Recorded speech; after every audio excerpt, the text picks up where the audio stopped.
Hello, everybody. Welcome to the New Leaf Podcast, where a couple of young guys are just going to hang out and talk about some games, some music, movies, whatever. Maybe some controversy here and there.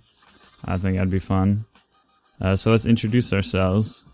My name's Christian. If you want to talk to me on Xbox, my gamer tag is SOG space McJustin. On Twitter, I am at McJustin. That's McJeston.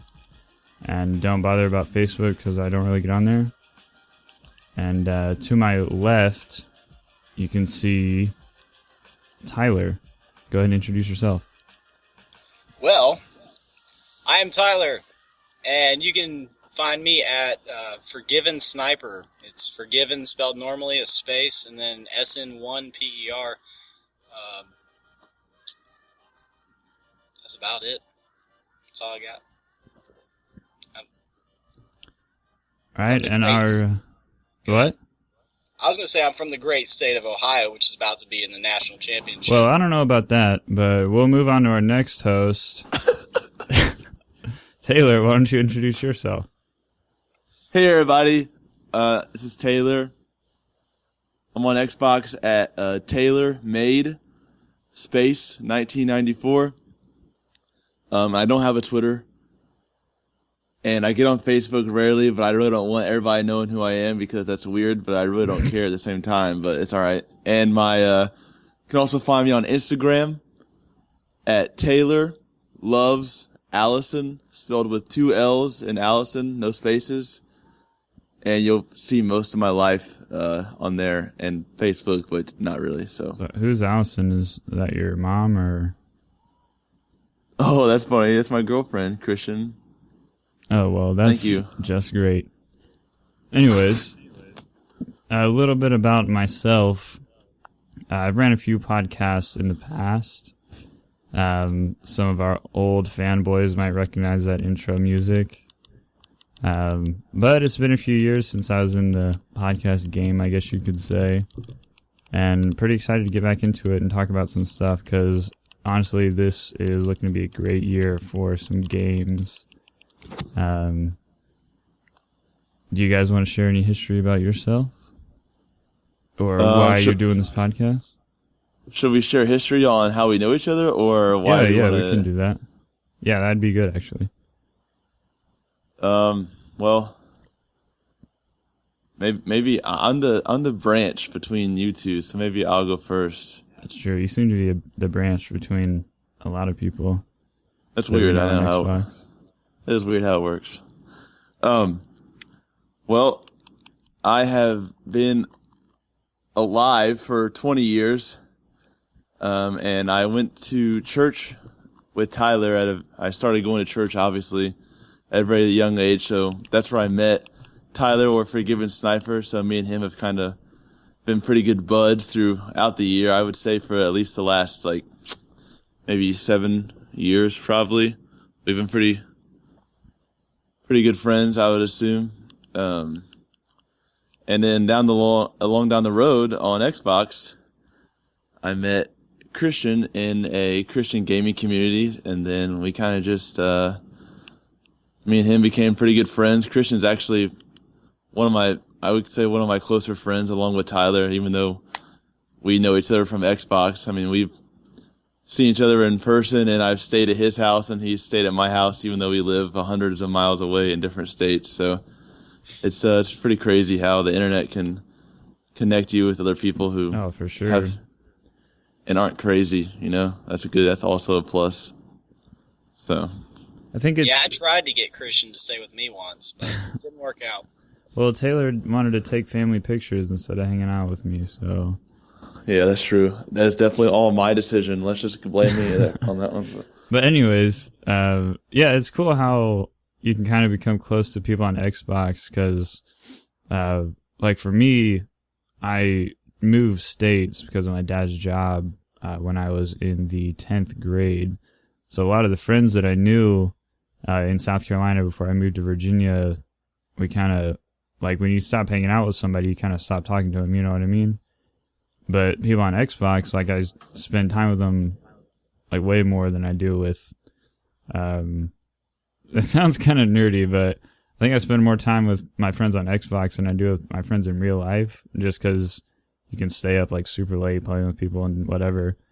We're imaginary friends. But it's like, but you don't, like, even if you move, like change states or whatever, cities or whatever, you don't move like gamer tags. Like you still, like you're going to be hanging out with the same people. So I think that a relationship like that can grow, especially if you're, like, if you have kind of a common bond, which we did being Christians on the HCG forums.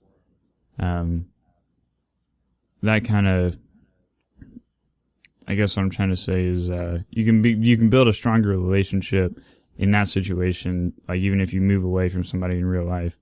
Because, I mean, I still have friends that I talk to every once in a while from South Carolina, but I don't talk to them all the time, you know what I mean? Not like I do with some of my friends on Xbox. So yeah, some of my best friends I know on Xbox, and like I've gone to concerts with and hung out with over the past, I don't even know how long it's been since we met, probably at least 7 years, maybe more than that. So yeah, that's pretty cool. But enough about our past. Let's talk about the current state. What have you guys been doing this week? Well, for me, it has been like -2 out for the last couple days, so I have stayed indoors and fought off a cold. But other than that, just doing Walmart. That's where I work. Just working at customer service there. That's what I've been up to. Just enjoying the fun that is Walmart. I bet that's super fun over the holidays. People are you always sound, so nice. You sound so excited about that too. You should have strapped a GoPro to your wrist and not even like let people see you, just so you know everybody could see your experiences that you had to go through during the holiday season. I think GoPro would try to contract me, and I'm not allowed to have any other contracts. So. Did anybody die? True. Did anybody die at your Walmart store? No, not recently, but actually, like a couple, about 40. Was it Beaver Creek, Taylor? It's about maybe 30 minutes away. They actually had a guy shot and killed at Walmart. So yeah, it would be Creek. Close. Ridiculous. Yeah, I mean, that's one reason. That's one reason why I generally do not go out on Black Friday shopping. Yeah, I think his case was he had a gun in his hand, and then when the police told him to stop, he was like, man, this is a toy gun. And then they shot him because he didn't do what the officer asked.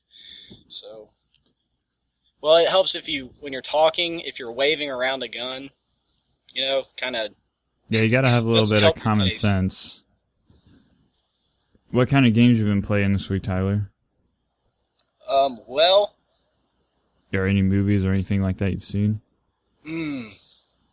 What have I been up to? Honestly, I watch Gundam and stuff like that. Not huge into anime, but there's certain ones that I'll geek out on. But there's this Gundam 00 is what it's called, and so I was into that, and it's pretty good. It's based on a concept of these like 3 main factions that the Earth has been divided into, and they're all at war because of like energy. So it's interesting, but I'm not into it enough to give an explanation, nor do probably the listeners want to hear about 45 minutes of anime talk. Yeah, I think Tyler's probably the nerdiest of the bunch when it comes to anime and things like that, because I'm definitely not a fan of anime. Except for Last Airbender. I mean, I wouldn't say I'm a fan of The Last Airbender. Like, I've enjoyed watching it, but it's not like something like, oh man, I gotta finish watching that, because I hadn't gone all the way through it. But if anything, I could watch that. But most other things, not a huge fan. And I'm not really a fan of much of that stuff that comes, like, that style, I guess you could say. Like, I'm not a fan of JRPGs or really any of the Japanese style games. I think, like, Metal Gear Solid. I'm not a huge fan of that series just because there's too much like weird stuff. I don't know that is in the game. Like they put like stupid things in there that is meant to be like funny, and I don't get it just in my American culture mindset. But I do kind of like the Japanese culture, like the tech stuff and the history of the culture, but some other things I'm just, I don't know, not a big fan of. They're very advanced in their smartphones and stuff are ridiculous over there. It's like everybody works on a computer, but it's their phone. Let's see. I had one more thing I wanted to say, and I'm going to hold off on saying it because I forget all of it, and I'm going to turn it over to you, Taylor, for a little bit. Maybe I'll recollect my thoughts. Well, I got the great blessing to have my girlfriend, as I mentioned earlier, Allison, come out here and visit me here in Hawaii for the last 12 days or so. And she left on Wednesday, so obviously when girlfriend's here, can't really, play the Xbox too much. Can't give attention to my Xbox when she's here, so. But I did manage to watch some movies this week. So, but. Did you watch The Hobbit? Have you seen that? No, I want to see it, but. Oh, dang it. We watched Tammy. I have no idea what that is. Well, it's Melissa McCartney or whatever her name is. It was not funny at all. She tried way too hard, and I wouldn't recommend it to anybody. Because the language was so foul and just unnecessary. And I also saw the new Hunger Games, and it was absolutely phenomenal. Totally setting up for the last one to be beyond. Now I've amazing. I've heard some people talk about that and say that they don't feel like it's really worth watching it unless you're going to watch the second one like right after. Do you agree with that? Not at all, unless you have like the worst memory in the world. I mean, I still remember what happened in I mean, not that you won't remember it, but it's like in and of itself, it's not a very good movie just by itself. Like, it needs the second part to go along with it to be a good film. That's just what I've heard. I don't know. I haven't seen it. No, I don't think so. I thought Mockingjay Part 1 was it's a very well standalone, if anything, if it needed to be. So, I mean, it ended just the right way to where you really, like, you almost have a need to see the next one.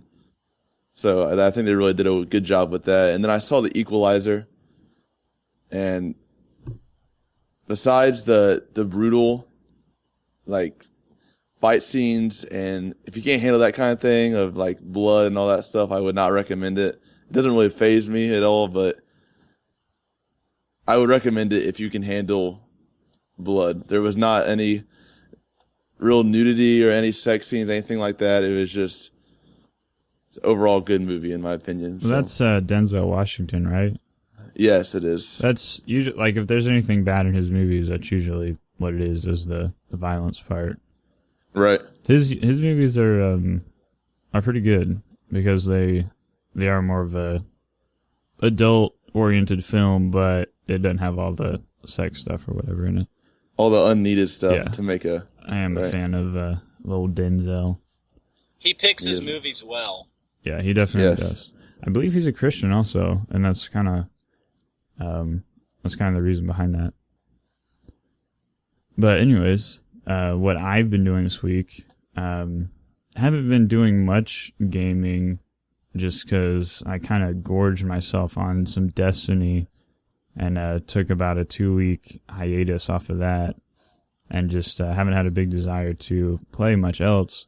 I did want to play the Halo 5 Guardians beta, but was having a lot of issues with that, which we can talk about a little bit later.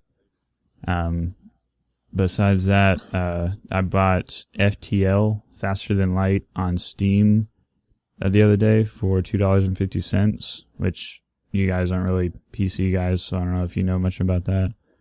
Tyler is. That's a cool little game. Have you played that, Tyler? No, I haven't.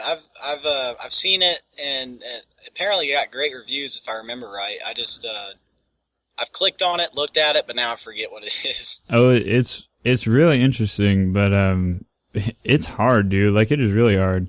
It's a roguelike, which I don't know if you guys know what that means.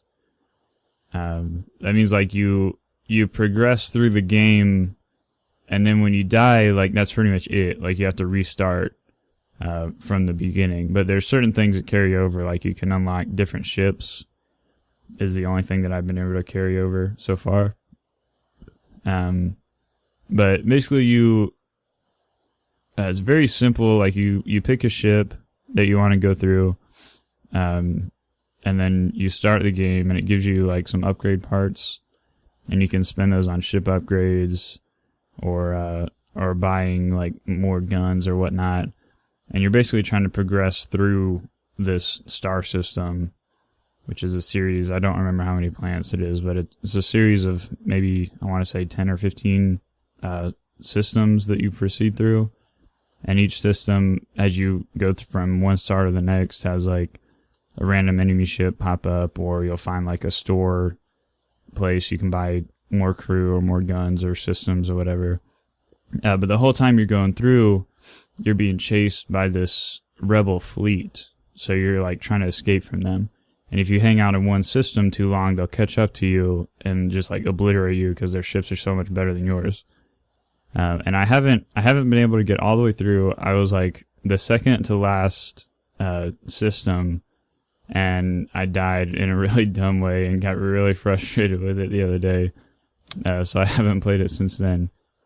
But it's interesting. It's hard to explain though, just because the way it is. It's different than a lot of other things you might play. Like, it's kind of a top-down view of your ship, and you tell your crew members to go to different rooms that control different systems.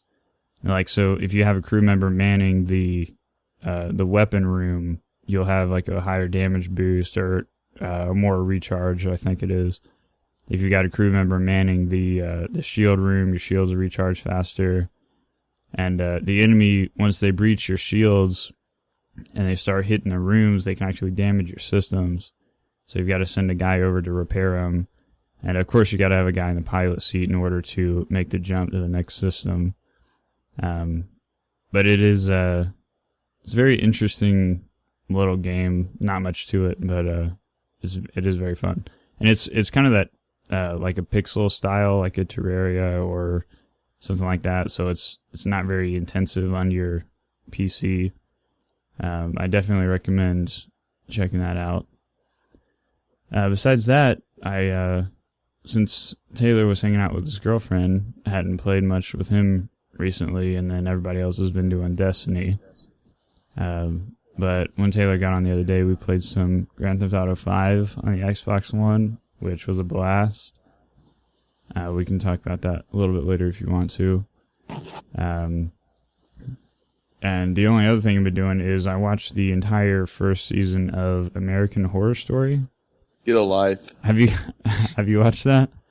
No, I have no desire to, but I get nightmares. It is definitely scary, and it's kind of weird for me because I like the scary stuff, but I don't like it like after I've watched it. I don't know, like I like the adrenaline that it gives me. But I definitely get scared. I don't really have nightmares or anything like that. It's like saying when you eat something really unhealthy, like you enjoy it at the time, but afterwards you regret doing it. Yeah, that's kind of like what it is. But I do want to watch the next few seasons, but at least the first one, there was like a lot of sex stuff in it that, I mean, it was kind of central to the story, but it felt like it was a little over the top sometimes. Definitely was not a fan of that. There was some violent or some, I guess, harder to watch scenes as far as like gore and stuff like that. But the story was, I think, really well done, and they definitely did a good job with the atmosphere of it. Like, you wouldn't really expect them to be able to turn like a horror story into a TV show. You know what I mean? Usually it's like a movie you watch through, and once you're done with the movie, you're like, that's the end. But they definitely did a good job into making a series out of it. And I liked kind of some of the camera play that they did, and they would kind of like flash to a different scene to show like the main character, to show like what's inside his head, and then I'll flash back to like what's going on. That was really well done, I think. Was it his brain? No. Oh, okay. What was interesting though, like looking at the sex stuff from a Christian's perspective, I think they did a good job of capturing like how the man struggles with lust in his life, because part of the story, which this is not a spoiler, it's like they pretty much tell you this at the first episode, but the guy cheats on his wife while she's pregnant, and then they move to, I think it's while she's pregnant. I don't remember now. Seems like that's the central part of the story, but I don't remember. Wow. But because he cheats on her, they move, and he's a psychologist, and he cheats on her with one of his patients. So because of this, they want to save their marriage, and even though it's a struggle, obviously. So they move like across the country. But the guy, like, he continues, there's like a maid in the house, and just different like women that pass through. He really struggles with like the lust after them, and some of them are really like kind of throwing themselves at him, which is a little awkward, but kind of the different flashes of what it's showing, like what is inside his head, is a really good picture of kind of what a guy struggles with if a guy has the issue struggling with lust. So that was a very interesting part of it. But if you can get past that stuff, I'd say definitely check it out. And I'm looking forward to watching the second season, which is about a insane asylum. So it's going to be a little creepy. But that's all I had. What? I was going to say, you have to let me know how that goes, because I'm not going to watch it. Oh, I will definitely do that for you, buddy. Christian, do you have any news for us today? I do have some news. What's up? Do you guys know about Smite, which is a PC game? No. No. I've never heard of it. Well, when I first heard about Smite, and I think it actually started off like this, was pretty much a clone of League of Legends. Like, it was getting a lot of hate from a lot of people for that fact. Which, I mean, you've got tons of like what you'd call a MOBA, which is what a League of Legends is. Well, isn't League of Legends like a Dota like copy? Pretty much, yeah. That's what I'm saying. But a lot of people were like, there was a lot of similarities between Smite and League of Legends. The biggest difference I saw was Smite is a third-person view as opposed to the normal kind of top-down view that a MOBA is.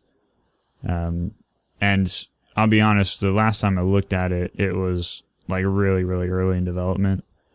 But they have announced recently that it is going to be coming to the Xbox One. And you can sign up for the beta on the Xbox website, I believe. And they'll send you an invite if they choose to do so.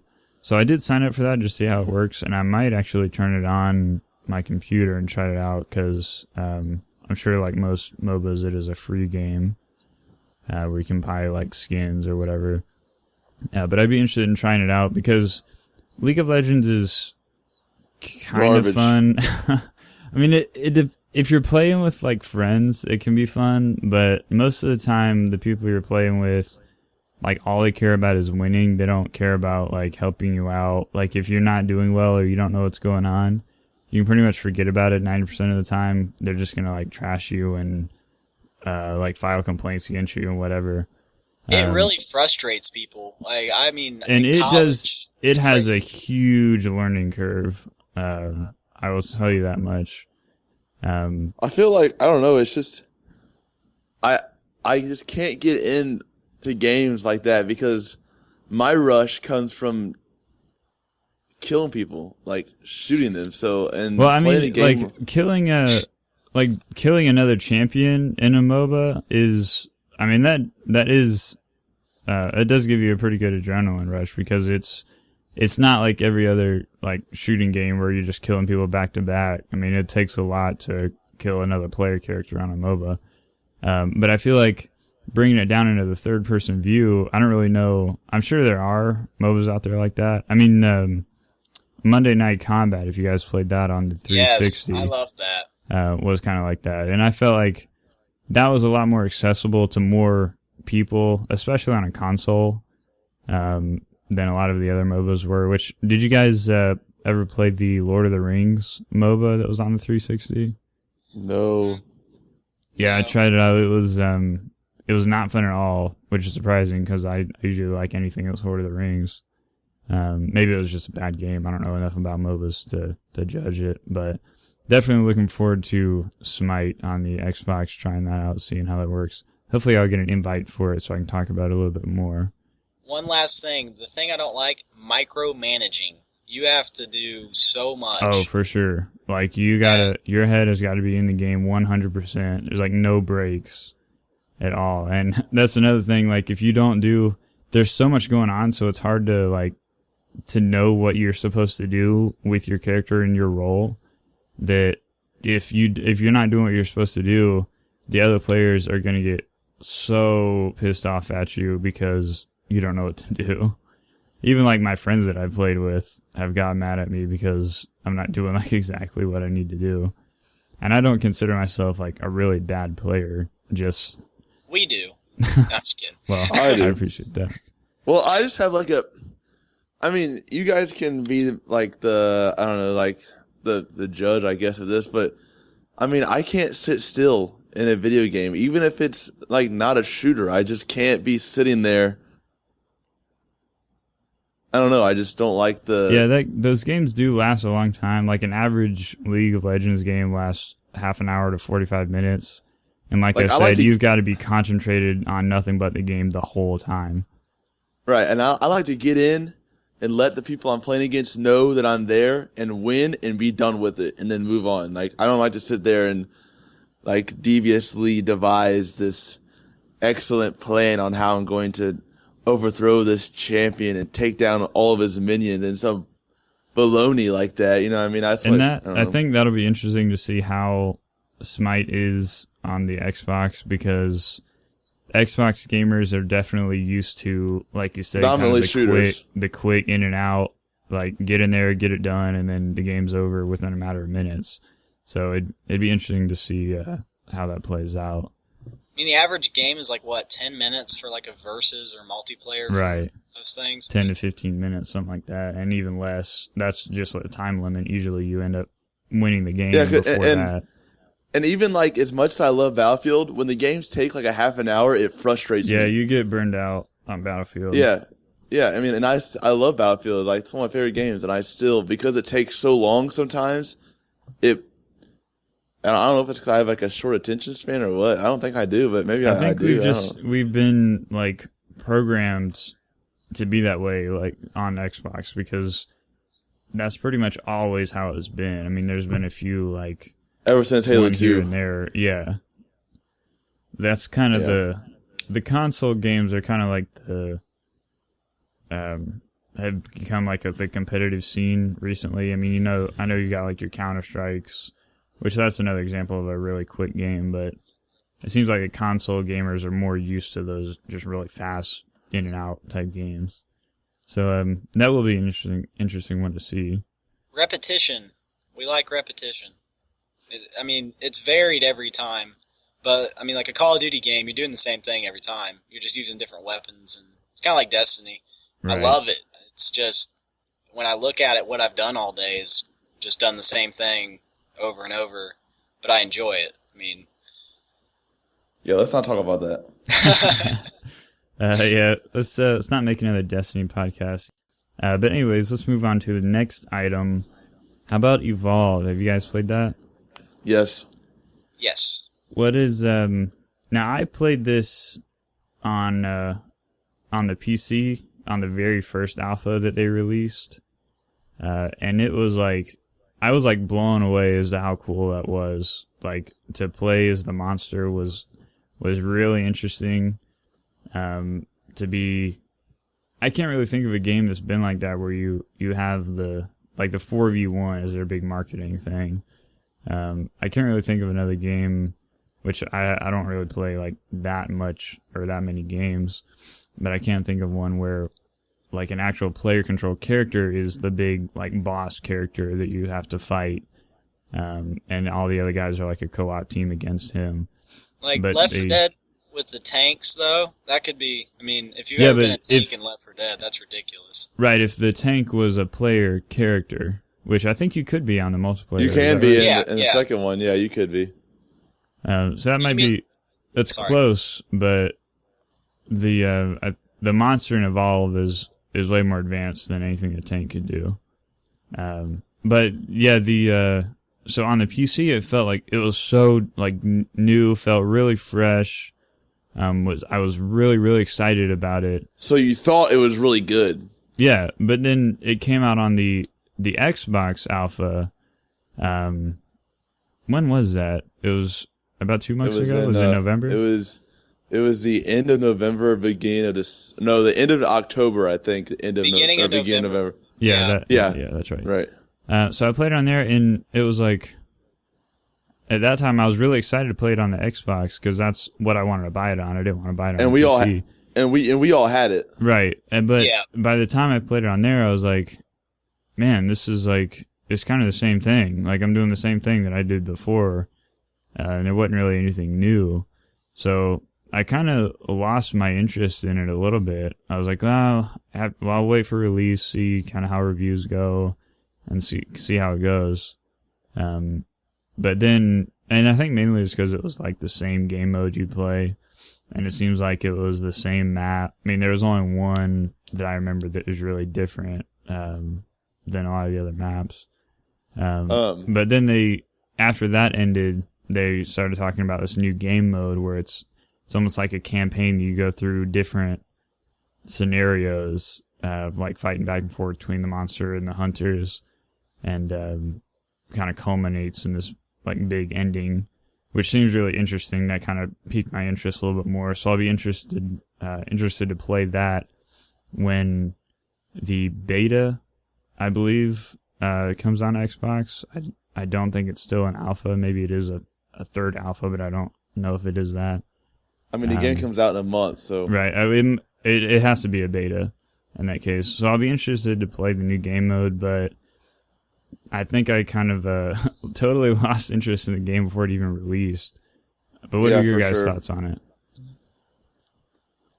I have a lot to rant about. So Tyler, if you're the sport, then I like games. I mean, Valve usually doesn't put out bad games. So, not saying it's a bad game. I just like, it's definitely like the mechanics are good. The characters are diverse. It's just, it's like the same thing. It's the same thing over and over and over, which there are some other games like Destiny that is the same thing over and over again. So, go ahead. My biggest thing with it was like, all I was doing, I mean, I played as the girl that is like a hunter or something like that, and she has a dog with her, tracks the thing. I mean, it was fun, but in my mind, like, I was helping the team by tracking it, but at the same time, I didn't feel like we were working as a team necessarily, like the whole time. And granted, I think it was just us three when I played it, and so that fourth guy we didn't have with us. But so for me, it just became like pump bullets into the thing before it kills us. Like, right, you didn't really. It didn't feel like there was a strategy behind what you were doing. Is that what you're saying? But right. I mean, besides, go ahead. No, sorry. Go ahead. Sorry. Mine's gonna be long, like I said. Besides, like, being able to like stake down the monster with like these grappling type devices, I guess is the best way to say it. Like, that was the only thing I felt like, wow, that really helps the team. And then, other than that, like, the game was decent, but it didn't have, like, playing Left 4 Dead, it was like, oh my goodness, I got to go out and get that. And then it turned out like you just played it over and over because it was so much fun. And then like this one, I just didn't get that same feel of like I just have to go play this. I didn't really find much interest in it. Like after that, like I'm not a guy unless I just totally love it. I don't go out and blow $60. I just don't. But did you play as the monster at all, or did you just play no? as the That's hunter? the only thing I was gonna say. I did not play as the monster. See, I think I played as the monster most of it out of anything, and like that is definitely I think what makes the game. Like you said, but being the hunter is like that's cool, but it's definitely not anywhere near like half as fun as playing as the monster. but see that's where it shouldn't be like that. Because when you're the monster, you're by yourself, so you're not playing. If it was me, and the only way I could have fun was to be the monster and have like no interaction with you guys, like every time I played the game, I would never play That's it. another thing too, is like if you're in a party with people, like if you enter the game with other people in your party, you can't play as the monster. Like you will always play as the hunter if you're in a party. You have to go into it by yourself to play as the monster. And that's not fun. That's stupid. I remember I don't even know if party chat was out when the first Left 4 Dead was. I don't think it was. And just like the amount of fun that you had like working together as a team and stuff, and then like Left 4 Dead 2 came out, there was party chat. And it was just much more fun because you can dog out your team, the opposing team, and especially since you know them, it makes it better. And it's just losing that aspect of it really, I think, hurts the game. Like I understand limiting voice chat in ways that can make the game more fun. It just that one didn't make the game more fun. You're talking about not like, say if you and Taylor were hunters and I was the monster, you not being able to talk to me is a detriment to the game. Yes. I agree with that too. I lose my suspense. Yeah, like if I was the monster and I was creeping around, I'd be like, I'd be trying to scare you guys, like trying to get in your head and like have fun, you know what I mean, with the game. But if you can't talk to anybody, you're just kind of like silent the whole time. Yeah, you're just like playing with yourself. Like, hey, this is a lot of fun. Yeah. Yeah, like there's a couple of games, and I'll be honest, like I was pretty good as the monster. Like I would pretty much destroy the other team every time I played as the monster. And I think on the last the Xbox Alpha, I made a game clip that was less than 5 minutes long where I destroyed the team. I think like when I got into the second evolution as the monster, which really you're not supposed to be able to fight the hunters until you're the third level, or you just avoid them entirely and you destroy the generator or whatever it is. But I like just absolutely pummeled the guys in level 2, and I made a clip of it if you can find it on my feed. But it's so fun to do that. But after you do that, like every game, like, oh man, really this again? I'm just gonna do the same thing as a monster, run around, hide, eat these things till I get strong enough to fight them. Right. And that's it. Like that's just what you do over and over. Like my problem with the game is this. Okay, I have two problems with the game. So if you're a hunter, right? The monster, this is my problem. It's supposed to be a suspenseful game, right? And the monster is supposed to be like this ridiculous, scary being that you are afraid of. Like you're supposed to be scared of it. It can kill all of you guys. Like it can kill your whole team.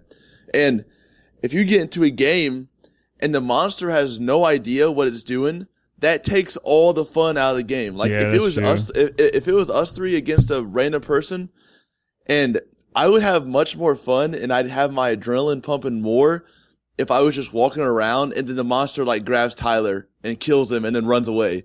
And it's just you and me. You know what I mean? Like, yeah, that's definitely, in my experience, there was so many people playing as the monster. Like I had a couple of rounds where as soon as we spawned, the monster was like waiting there to fight us, and we just fought, you just killed him. Yeah, and you killed him, and that was it. And that's the game. Like that's really? Not. And then my other thing is the the role playing aspect of each character. Like in Battlefield, there's 4 different classes you can be, and you can be the same one in your squad. But with this kind of game, I think it should do some kind of qualifying thing where it will make you play as each class a certain amount of times. Yeah. So you know how to play as that class. But no, and then whichever one you perform the best with every time, that's the one that is most likely to give you. Like, I don't think you should be able to choose which one you want. Because if I'm really good with the assault, but the guy who, he might be, or I'm sorry, if I'm really good with the medic class, and the guy, he just wants to be the medic because, he's always the medic. He wants to have like the sniper rifle or something like that. Yeah. So I'm forced to be the guy with the assault class, right? With like the dog or whatever. Guess what? That's 2 characters that are already at a disadvantage and have no idea what they're doing. Right. Because Yep. the whole team's probably going to die because the medic has no idea how to use that character. And I don't know how to find the monster, so we're going to get killed by the monster. And I don't think it's a good system to where you put like in number order which one you wanted to be. I think the game should choose it for you after seeing how you perform after so many games, like 10, 20 qualifying games, that kind of thing. Because the way it worked when we played, I mean, when we played, we like picked which guys we wanted to be. We were like, okay, I'll be the medic, and Taylor, you're the assault guy, and Tyler, you're the hunter guy, and that's just what we did. And right.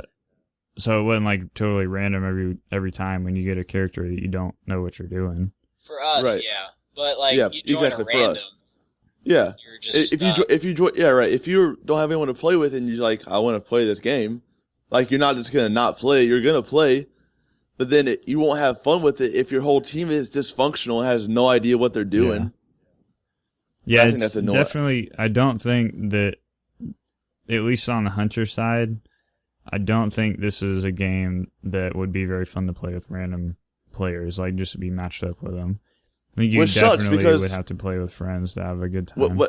But that's not fair because not everyone has, lots of friends on Xbox Live. Like, you could say, oh, they can make friends or like add people, but that's still like a bad excuse. I mean, any game you should be able to pick up and play it and have fun with it. That's what a game is.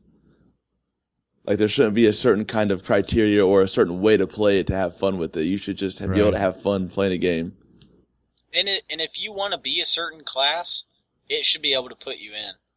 I mean, like it should have a matchmaking system that's like, oh, these guys are missing this class, and then just bam. That's true. So it only, like, if you have the assault, the hunter, and the heavy guy, and all you need is a medic, it searches for somebody who wants to be a medic rather than putting somebody who prefers to be a medic, but their second preferred role is, or no, they want to be an assault, but their second preferred role is a medic, so it sticks them in there as the medic, and they didn't really want to be the medic.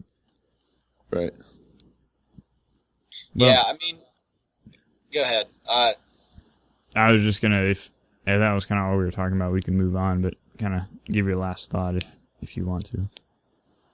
I was just gonna say, I mean, I like Taylor's idea, definitely, of like letting the game kind of choose for you. If there's a way to do it to where it doesn't like limit you as a player to just that character, like if you can go back, like, and there's a way to, maybe there's just a different matchmaking system where you go in, you have like 4 matchmaking lobbies, in terms of like you go to one lobby and it's you want to be a hunter, so you join that one because people need a hunter in that one. Like, and that way there's less confusion for the I don't know, the server, I guess would be the way to say it. Like, you just walk out and press what you want, and bam, like it gives you that option. That would take a longer time to connect to a match, though, if it was only looking for the role that you had picked. Well, I'm saying that as an option. Like, have Oh, like a okay. main, and then like have a subdivision of that where you could pick that. That way, it would be less limiting as a player, and you'd be able to pick and choose more. That would be interesting if that was a game mode where you could, like, it only searches for the class that you want to be, rather than just, like, picking a random one out of your preferred. Yeah. All right, let's move on to what game or games in 2014 were you super excited for, like really hyped up for before release, and then after you got it, you played it, you were like, yeah, this is not that good, and you just totally lost interest. Taylor, tell us about yours. Well, all right. Well, my first one is, as we already talked about, Destiny. So I won't talk about it because I kind of gave my opinion on it when you guys talked about it. I kind of missed half of the year, unfortunately, of 2014 due to Right. military stuff. But when I got back into the game in late June, I acquired.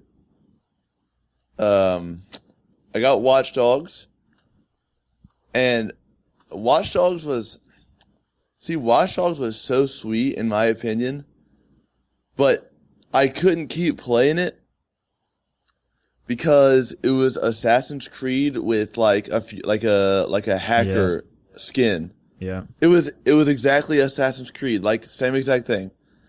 And unfortunately, I was super pumped for that because you saw the trailer. Too. Well, what got me on Watch Dogs was I was like, oh man, this is coming out on release day, and that was gonna be like one of the games I was gonna pick up and get really into, like when the Xbox first came out, and then they delayed it, and that killed a lot of my excitement for it. Like you said, when it came out, it was like, this is Assassin's Creed, and yeah, like this is what I had to wait for. Yeah. But Titanfall. But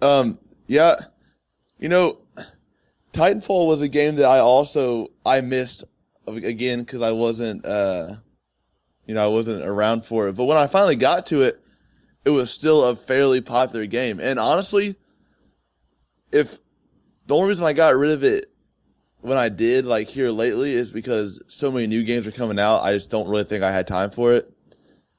But a lot of people didn't like it for some reason. I don't know if they thought it got boring or whatever, but I don't think I lost interest in it. The only reason I did lose interest in it is because I'm a story-based guy, and the story was not campaign. It was like online, and I hate that. I hate when games do that. That's stupid. I wasn't a fan of that, but I to be honest, I didn't really care if there was a story mode on that game because the multiplayer was so fun. And like you said, it wasn't that I lost interest in the game. I just stopped playing it because everything else came out. But I'll say this about Titanfall is when it came out, it worked. And that's not what you can say about a lot of the other games that came out in 2014. Yeah, and this is going to be my last one because really this is the only game I had a high interest in and then kind of got depressed with soon after. But me being Halo is probably honestly in my blood now. Halo is definitely, it's without a doubt 100% my all-time favorite gaming series. I mean, the whole universe, not just the game, the books, the live action, the anime, like what have you. Everything about Halo, I am obsessed with it and I love it. And Halo 2, when it came out, 10 years ago, I'm sorry, I don't know why I said 12. 10 years ago, I was 10 years old. And that was the first game that I really, really had fun with and really grasped the concept of teamwork and shooting and a teamwork and everything that's, involved with that game that when it came out and just the whole new feeling that it brought to the table. And I don't know about you, Tyler, I don't think you got to play a lot. Christian, I don't know if you did a lot online. Did you? You did, Christian, right? Oh, yeah, I played the crap out of Halo 2 online. When I was 10, I That's all I did. And I had some of the best times of any Xbox Live. My whole 10 years on Xbox Live has been on Halo 2. Oh, definitely. So obviously, I mean, and even all the other Halos, I've had amazing laughs, like until I cried moments, and just like awe-inspiring moments in the Halo series. And then when this came out, the fact that I could not play what I was promised I was going to be able to play until close to a month after the game's released. We haven't tried it since Allison was in town. Yeah, but so I mean, it still isn't working 100%. Like there's still some bugginess to it. That's ridiculous. There's no excuse for that. And the fact that 343 took it over and promised a product and they didn't deliver on it, my level of expectation now for 343. I don't think that it was 343. I think Microsoft needed that game to come out in order to get people buying an Xbox over the holidays because they've been behind the PlayStation 4 since release. They needed that game to come out because they needed people to buy an Xbox, and they needed to get people excited for Halo 5 because Halo is like the top Xbox brand. Like they're Xbox and Halo. But that doesn't make any sense though, because you just said it. Why would they need to try and get it out when they know that the people are going to buy it? Why try and rush it to get it out to make people play it and get excited for it when they know that the diehard fans are going to play, but then release a product that is less than good, that might even make Halo fans be turned away from the series because of how poorly this game was released and the whole process with it? If it would have been released and it said, like, if it would have had a date, like multiplayer comes out this day, it would have been better. Like if I didn't have to wait for 59 gigs to download onto my hard drive because I had to buy. I mean, I went out and bought a disc version. I mean, I wasn't playing with my friends that night. I think I stayed up with you until like 4 or 5 in the morning just to try to get it to play. Yeah. And then not to have multiplayer, it's just it was poorly done.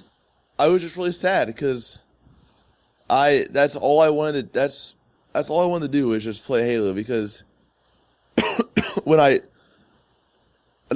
and the sad thing is when I finally got to play it, it wasn't how I had expected it to be, because I lost it. It's not that it wasn't I remembered, it's that I lost my drive for it because of how I had already had to deal with the game. Because, like me, like I just want to sit down, turn it on, and like start playing. You remember me. You remember how I was acting the night it came out. Oh yeah, you were like seriously depressed, or like before you got onto it, you were like 100% like super excited, and then after it just was not working, I think you were like actually depressed. I was like frustrated and depressed. Like I was so mad. I really just I don't know. It showed so much promise. Like it had so much like high hopes that could be accompanied with it. You got the sentimental attachment to it. Like I'm not saying just you, but like everyone like had sentimental attachment that they're just like so excited for this game to come out. Like I mean, I got into Halo 2 like real late on the multiplayer end. I actually played it on Xbox 360 when I could play Halo 2 online there. If I remember right, that's how I did it. And it was one of those things where I picked it up in Halo 3 and Halo Reach and Halo 4, like for me personally in that mode, like playing the story mode. That's where for me I get the flashbacks and stuff. That's huge because I didn't have the live service, but the overall they could have. I mean. As I said earlier, if they would have just waited and just said, guys, we're not going to release multiplayer for another month, it needs refinement, like, it would have been awesome. But instead, it feels like they didn't expect it or something. Like, I don't know. Like, the demand on their servers, it was just like, it felt like, you got two people playing it, and all of a sudden the servers are down, and it's just like you're waiting 30 minutes to like attempt to find someone else to play with. And the worst part is that they knew that it was going to be like that. They knew that the servers weren't going to work. And I don't know about that. I feel like they. No, I mean, let's be real. Every other Halo has never done this, so they had to have some intuition or something that it was going to be like this. Because, I mean, why? I don't know. Honestly, I think they knew it was going to be like that, but maybe they were being rushed to put it out, like you said. But that doesn't make any sense. I don't see. I mean, there's no other explanation to it rather than the guys in charge wanted that game out, and there was no question about it. This game is releasing on this day, and that was just all they could do. I mean, is it one of those things where, I mean, it could have been like they get a last minute, like 1 year ago, they're like, hey, we're actually going to we want to put out Halo 2 next year, and those guys had to buckle down and do something with it. Like, I mean, that could have been the case. I mean, we can speculate all day, I guess, but it just, Right. It feels like it was rushed. I can definitely see that. And it sucks because, like, I don't want Halo to be that game for me that I lost interest in. But Yeah. and it is like, but I mean, the campaign was done phenomenally. It's just the online portion of the game was just broke, and it's still broke. I don't know. That really just, it didn't turn me off. Like, I'm not gonna be like, I'm totally Not done gonna with play Halo, games, because yeah. obviously I can't ever do that. If I do that, I'll be dead. Like, I won't even say that because I'll be dead before that happens. We'll But, bury you with a controller. so yeah, and then like a laptop so I can check and see when the new one comes out, and then I'll get mad. But I mean, that's really I mean, there's not really any other games that came out, I don't think, that I really had too high of hopes for. I mean, was there any really games that I'm missing out, or I'm like not really? Well, I don't know. I think there was plenty of games that had major problems on release, but I don't really count that as something I lost interest in. I've only got one that I would put out there, and that would be Assassin's Creed Unity. Yeah. Which I picked up day one because I'm a huge fan of the Assassin's Creed universe. I've loved all the games, even Assassin's Creed 1. Everybody hated it, but I liked it because it was something different. But coming off of Assassin's Creed 4, which most people will disagree with me, but I think is the best in the series. I think if you don't like the sailing part of it, then you would definitely disagree with me. But I wasn't a fan of the sailing in Assassin's I love Creed that 3. part. But No. it was done. It's awesome. It was done so well with the whole pirate theme. Yes. And the story mode. It was, like I said, I think it's the best in the series. Coming off that into Assassin's Creed Unity, which was like, oh man, this is the French Revolution. It's gonna be such a cool setting, and it's not that it's a bad game. A lot of people have had issues with like frame rate and stuff, which I ran into a little bit, but it wasn't like I'm not gonna play it because of that. I just don't feel like picking it back up and finishing it. I've put maybe like 2 or 3 hours into it, but I can't really explain like why I don't want to play it, because like I said, when I do play it, I do have a good time with it, but it's just not, I don't have the desire to go back and play through it, and I need to kind of force myself to finish it because I spent the money on it, and I need to kind of make myself go back, finish it so I can trade it in. That sucks that you have to force yourself to play a video Well, game. I feel like you should want it.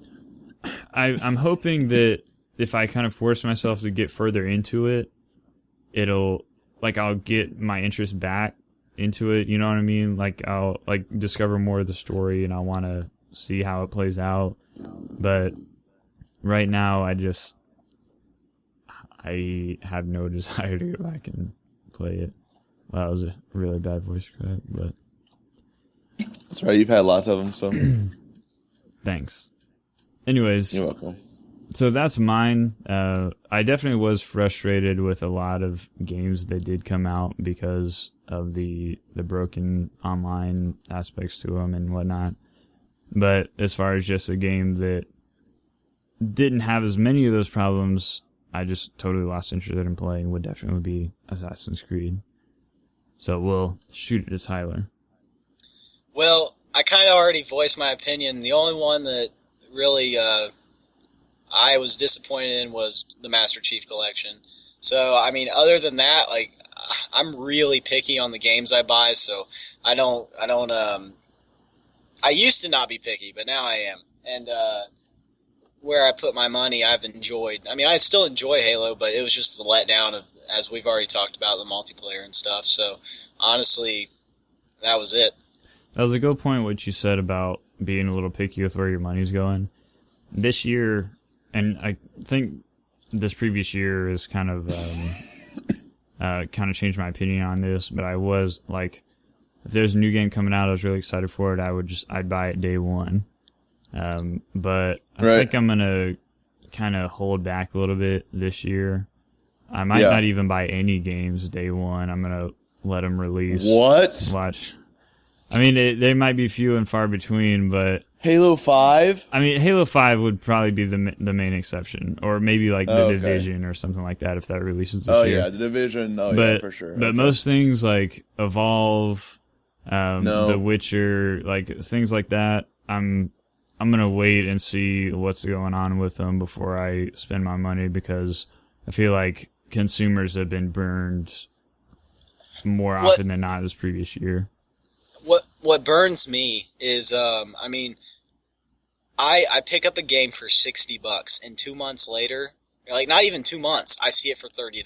Right. Like that's my problem with and the it Xbox it takes you 2 months to be able to play the game the way it's supposed to be played. Right. And by the time I've put some games hold their value really well, but like Destiny, I was expecting it to be like, wow, it's going to take you're going to be paying out the butt or whatever for Destiny. But like, you know, just as I said, 2 months later it was $30, and it's just like, I don't know if that's just a ploy to get it into more people's hands so they can make more money off of it and all that stuff. But the biggest thing is, like, it's weird. Like, it used to be it took forever for games to drop, and now it's just soon, too quick. Well, we did get some fan interaction on this question. What? I was gonna add like something else, but. Well, if we get into the fan feedback on Twitter that I got, our good buddy Daniel, which is SOG Offer Jesus, I believe is still his gamer tag on Xbox.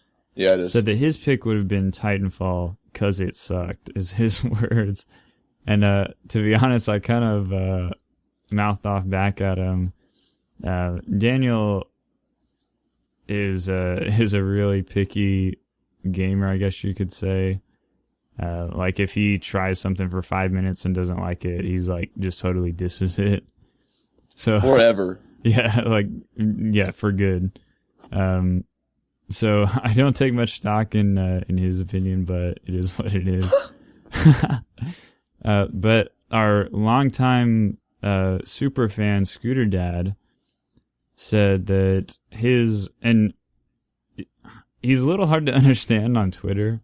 I don't know if it's just the way he types or he's old. He's just old, so he doesn't really know how to use Twitter.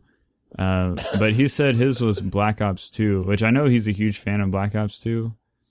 But he said that Call of Duty, Advanced Warfare, Grand Theft Auto 5, Trials Fusion, Titanfall all got in the way of playing Black Ops 2, which I'm not really one to go back and play a lot of the older games, but I will say that I have not had interest in a Call of Duty game since Black Ops 2. I've bought all the ones that have come out since then, but it's like a month, 2 months, I'm done playing it. Right. Whereas Black Ops 2 was the last one that I really put a ton of time into. Let's see. Eric. Sorry, go ahead. I was gonna say I haven't put time into a Call of Duty in a very Call of Duty Black 4? Ops. I think was the last one I bought. Eric Earhart, which is at Zarasef on Twitter, says Child of Light was his pick. Too many other games came up. He would like to go back, but can't get away from all the new stuff that's come out. And I actually kind of forgot about that game because I did buy Child of Light because it was kind of the first RPG game on the new system, and I'm a fan of RPGs. But the combat was really cool. I like the way they did that. But a lot of the other stuff, like the storytelling with the weird rhyming and stuff like that, was just, I don't know, made me be like, really, this is still going on in this game. So yeah, I have not finished that game, and I don't think I will finish it. Did you guys play that game, Child of Light? No, I didn't get around to it. All right, well, Brett Bossert, which is at Bossert8, says his was Advanced Warfare due to it not being Call of Duty. Would the real Call of Duty please stand up at Treyarch? Which I'm guessing is kind of another throwback to Black Ops. I wouldn't say. I totally disagree with that. But I wouldn't say that Advanced Warfare is not Call of Duty. It is I Call think of it Duty. is. It's a lot different than previous Call of Duties because of the suits and the jumping around and stuff, which I liked. But yeah, you had to think what it went from. Like, it just went to Ghost. Like, it came from Ghost to this. And if you look at Call of Duty as a whole, what is Call of Duty? What is the first thing you think of when you're playing multiplayer? Spawn kills. Well, I was gonna say like fast paced, but yeah, like, that's true. Like Black Ops 2, fast paced. What was Ghost? A very slow and crappy multiplayer. And Advanced Warfare is like, I mean, in my opinion, I think it's pretty nonstop. I think coming from Ghost to Advanced Warfare, it's like shooting up with speed or something. I don't know. It's ridiculous, the difference between the two. Because, like, I mean, Advanced Warfare is just as quick, if not quicker, because of, like, the exosuit thing than the old Call of Duty is. Like, I think it definitely has the aspects of Call of Duty. I do agree with that, but I can't put it into words, but there's just all the Call of Duties that have released recently, there's just been something about them, the mechanics or something, to where I'm not interested in them after a few months of playing. Halo has had the same mechanics basically the whole time. I mean, the Halo 5 beta's throwing things up a little, or mixing things up a little bit, but the thing about it is it's fun to play every time you play it. Like, no matter what system or no matter what version you're playing, it's still having fun. But Call of Duty, it just doesn't have that. They get old after a while.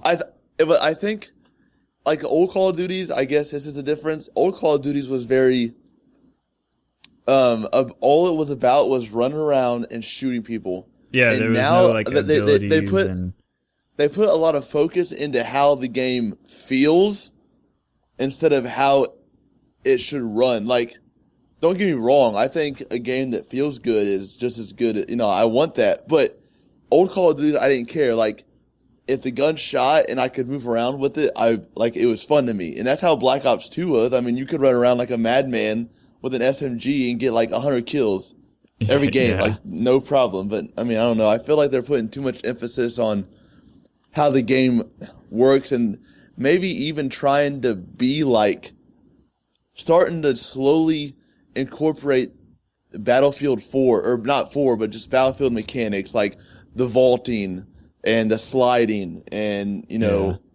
things like that into the game. The cover system, like, peeking around stuff like that. I mean, I think games need to advance. Like, we can't just have a run and gun game every time one comes out. Like, every time a Call of Duty game comes out, but why not? It's worked every other time.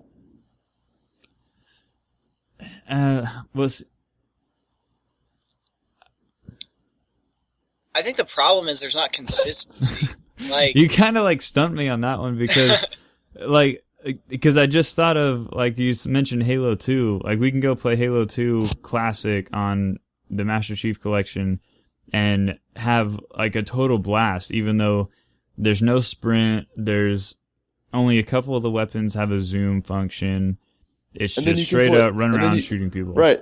And then you can play Halo 4 multiplayer and have the exact same good time, and there's friggin' jetpacks and, like, you know, what have you, everything else in the world. It's like a world of difference, but it's the same thing. It's the same base, like, the same core overlay. Like the same core feel of the game. And I don't think that a game that changes that loses the interest of the gamers. So you honestly, think you think the Call of Duty series has kind of gotten away from that in its advancements? Yes, because I think, like, I mean, my cousin, like my 11-year-old cousin, could never play Call of Duty, and he played Advanced Warfare, and he would be having a blast with it, and then I could play it and be like, this sucks, because he never knew how it used to be. Right. mm-hmm. He only knows the now, but the difference between then and now, like in that aspect, is a world difference. It's still Call of Duty, but the way it runs is totally different. I guess I kind of changed my initial thought on how I said earlier, but it's what I mean. The leap from Call of Duty 3 to Call of Duty 4. I mean, people just don't understand how the first-person shooter has changed. Like, Call of Duty 4 just drastically changed how we were. And so, like, for me, Call of Duty 4 is going to be the best one. And, I mean, I had Call of Duty 2 and was like, oh, I got one achievement in it. And it's kind of like, I don't want to play this, and played other things. I played Gears of War. But I'll say this. Good. I definitely agree that Call of Duty 4 was kind of like the first step into it was the defining Call of Duty now. And I feel like that was the change between a story mode or a campaign based shooter to a multiplayer based shooter. Because me, I never played Call of Duty 2 online. That was just that was stupid to me. And I never played Call of Duty 3. Like, I just played through them for the story mode. I will say I did play Call of Duty 3 online. I had a blast with it, but I did too. But I feel like, and I didn't play Call of Duty 3 based on a lot of what I heard from a lot of people that did not like it. So I think maybe I kind of missed the transition part. But going from at least Call of Duty 2 to Call of Duty 4 was a total change of what the focus of the game was. And I feel like modern day shooters have never been the same since then. I think that, like, Call of Duty 4 was a pretty complete package. You had a great, like, campaign that was like when I first started playing it, I'm like, there are helicopters exploding, like these, you know, everything matters, like shooting a 50 cal and getting all that, like, wind that would change your bullet direction and stuff. Like, it was huge to me. Like, I had never seen that before. I mean, I never played the earlier Battlefields before. I played Bad Company a little bit because Taylor let me borrow it once, but I didn't like that you couldn't go prone, so I kind of didn't give it a shot like I should have. You're such a baby. Bad Company was like so sick. But I did play a little bit, and then by the time Bad Company 2 came out, I was just all over it. And that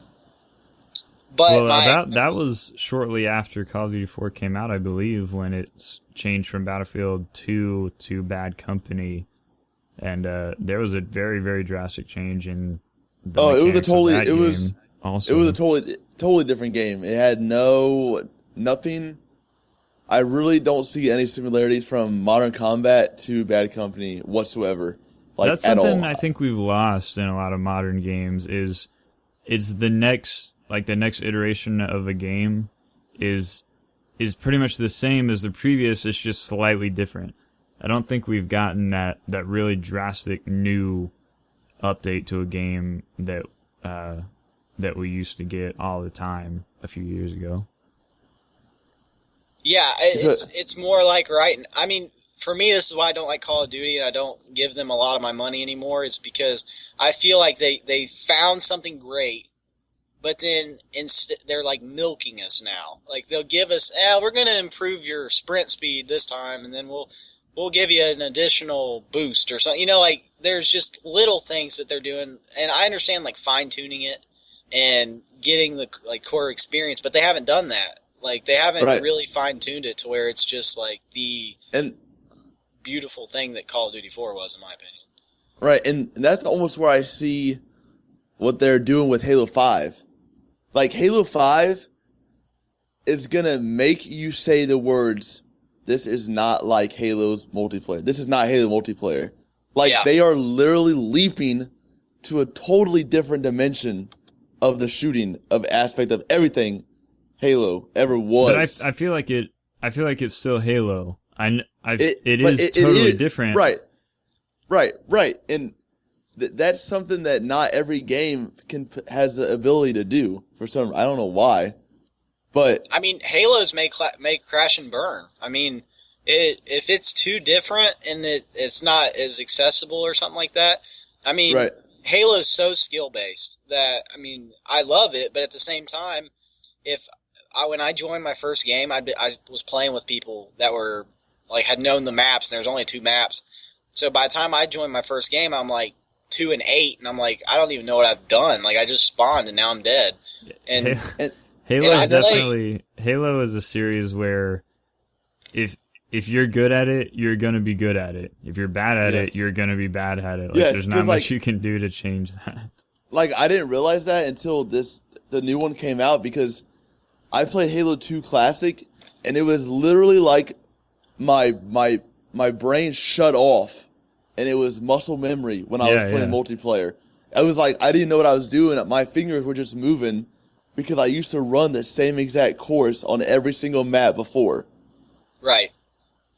That's something that the learning curve is very steep. Like, I mean, I played Halo 2 a lot in just like playing split screen and stuff like that for multiplayer, but I never got into it as I said earlier, like to the multiplayer side of it. So like there's certain maps that I ran through all the time, and so but the thing is I don't know all the spawn locations where everybody starts and stuff like that. And then by the time I get to Halo 5, like I'm not a bad Halo player. I mean, I'm not amazing, but I can carry a positive KD usually pretty well across the board. It's just it's so aggressive that it may turn people off. And that is true, because like you can ask Christian today. There is a game type, because I used to be so competitive in Halo 2. Like, I'm not going to try to be whatever. Like, I was good and I was competitive in Halo 2. And in Halo 5, if I don't play with people who are also good, I'm not going to play it. Like, that is what I realized today in one of the game modes. That was like that arena. It was like, intense.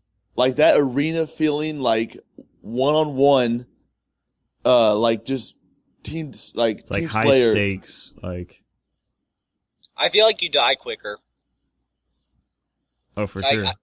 Yeah, I mean it's one of those things where, I'm really. I enjoy it, but it's like SWAT, but you have a shield. And so it's just a little weird because you die so much quicker than before. And like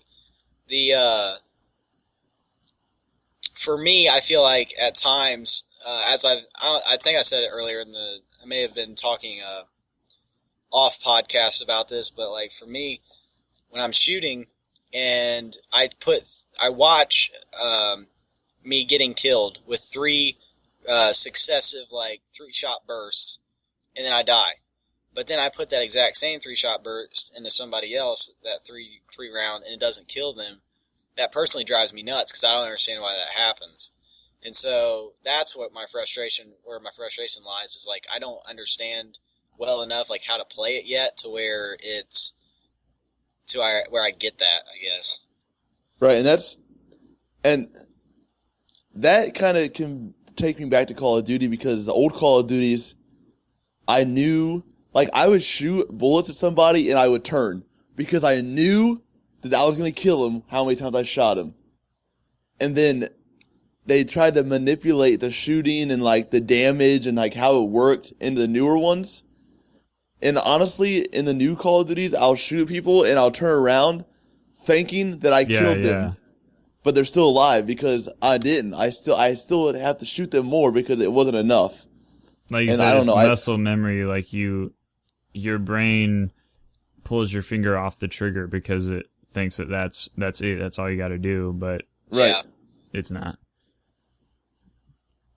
Well, I think we can talk about Halo all day, and this is it's a good discussion. But this is probably like the 5th rabbit trail that we've ran down on this podcast. So, wait, before we go off this topic, I'm going to take 1 minute to talk about a game that we all three hated on and said it looked stupid, and then I played it. Sunset Overdrive, really quickly. Shut up. I still think it's all right. We all said it looked like Crackdown, okay? And I played it. It looked like it was catered to kids, but if you're listening to this, don't let your kid play it. It's a very adult-oriented game, without a doubt, in the speech alone, but also in the gestures that are in the game. But it's not like Far Cry. It's not like Crackdown at all. So if you get a chance to pick it up, I just got it for like $30, and it's a $60 game, so I couldn't pass it up. So if you get the chance to play it, and you were thinking it looks the same as like a third-person jump-around shooter, don't have any expectations because it's totally different from anything you've ever played, and just pick it up and play it, and you'll have a blast. I'm totally having a blast with it, despite my previous accusations on how I thought the game was. So there you go. All right, I'm done. Sorry. Well, we look forward to a more in-depth discussion on that next week. What do you think? Yeah, for sure. I'll have it beat by next week. So. All right. Well, with that, I think we need to go ahead and wrap this up for our first episode. So definitely give us some feedback. Like I said, we are on Twitter at the New Leaf Crew, or if you're not in all that, you can send us an email at thenewleafcrew@gmail.com and tell us how much we sucked and tell us what we need to do to be better. Like I said, it's been a number of years since I've done this, and last time I did this, I was a kid, to be honest with you. So we can use all the constructive.